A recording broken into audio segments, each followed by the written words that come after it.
തദ്ദേശ തിരഞ്ഞെടുപ്പിൽ പാലാ നഗരസഭയിൽ വിജയം നേടുക എന്ന ലക്ഷ്യവുമായി UDF പ്രചാരണം ശക്തമാവുകയാണ്. കഴിഞ്ഞ തവണ LDF ഭരണം പിടിച്ചെങ്കിലും ഇത്തവണ സ്ഥിതിഗതികൾ മാറി മറിയുമെന്ന് UDF നേതൃത്വം പറയുന്നു.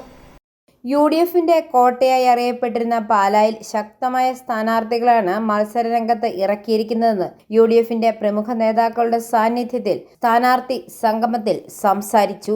പാലായിൽ നടന്ന സ്ഥാനാർത്ഥി സംഗമത്തിൽ പടവൻസ് ഹൌസിൽ 26 വാർഡുകളിലെയും സ്ഥാനാർത്ഥികൾ അണിനിരന്നു. സ്ഥാനാർത്ഥികളെ ഷാളണിയിച്ച് സ്വീകരിച്ചുകൊണ്ട് പ്രമുഖ നേതാക്കൾ ആശംസകൾ അർപ്പിച്ച് സംസാരിച്ചു. PJ Joseph MLA, Mani C Kappan MLA, Francis George MP, PC Thomas, advocate Tomy Kallani, Joseph Vazhakkan, Joy Abraham, professor Satheesh Chollani, George Pulinkad, Kuriakose Padavan, Thomas Kutty Nechikkattu തുടങ്ങിയവരും പങ്കെടുത്തു. 2015 കോട്ടയം ജില്ലയിലെ 6 മുനിസിപ്പാലിറ്റിയും UDF ഭരിച്ചതാണ്. 11 ബ്ലോക്ക് പഞ്ചായത്തും UDF ഭരിച്ചതാണ്. ജില്ലാ പഞ്ചായത്ത് ഭരിച്ചതാണ്. 54 പഞ്ചായത്തും നമ്മൾ ഭരിച്ചതാണ്. ആ കാലഘട്ടത്തിലേക്ക് നമുക്ക് തിരികെ പോകാൻ ജനം നമ്മുടെ കൂടെ ഉണ്ട് എന്നതാണ് ഈ തെരഞ്ഞെടുപ്പിന്റെ ഏറ്റവും വലിയ പ്രത്യേകത.